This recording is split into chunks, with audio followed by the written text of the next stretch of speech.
행복하시죠? 네. 왜 행복한가 봤더니 밥을 내 손으로 안 하잖아. 아니, 주부가 밥하는 일이 얼마나 이게 짜증나고 힘들고 어려운 일이에요.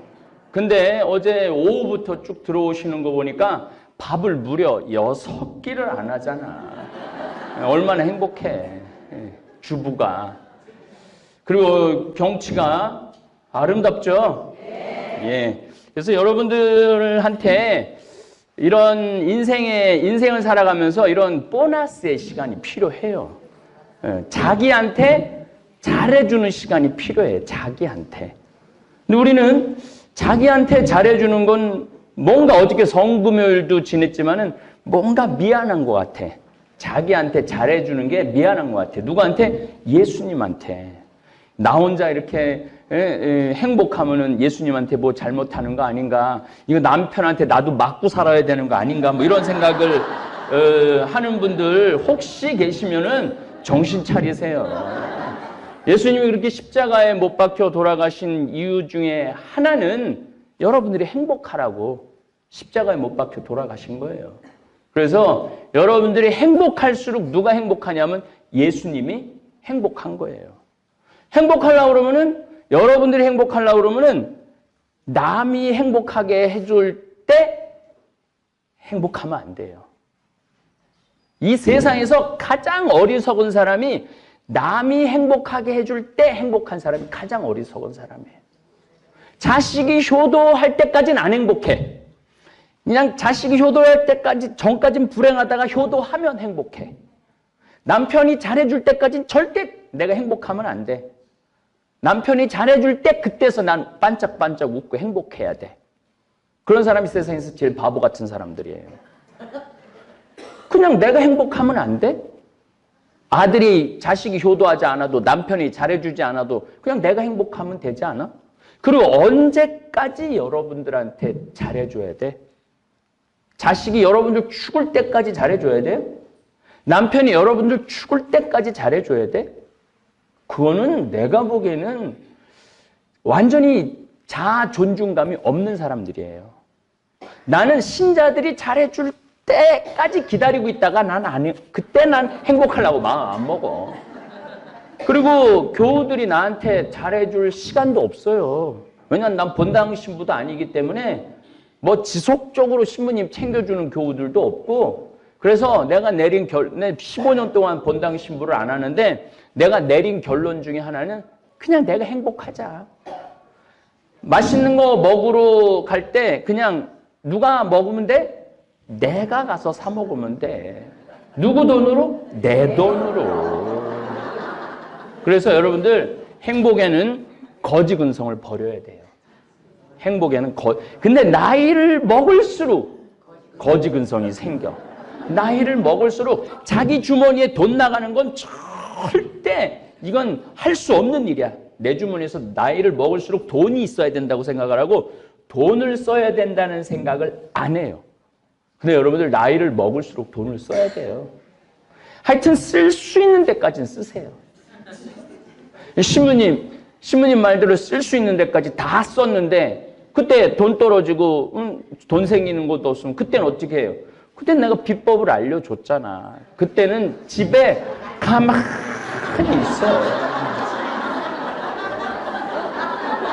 근데 내가 보기엔 지금 대한민국의 70대 할머니들은 주머니에 돈이 3천만 원, 4천만 원 있는데도 이게 없으면 죽을 줄 알고 그냥 70살서부터 아무것도 안 하고 가만히 있는 거야. 죽을 때까지. 그렇게 사는 거는 참 어리석은 거예요.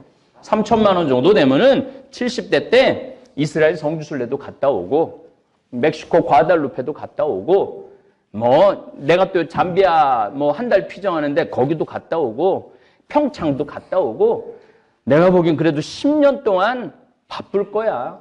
그 80살에 돈 다 떨어지면은 그때는 이제 가만히 있으면 돼. 근데 70살서부터 가만히 있지는 말라는 거예요. 이게 제가 이렇게 강의를 해보면은 이게 안 웃고 뭐가 불만이 꽉 차 있어갖고 입이 나와 있으면 그 늙은 거야.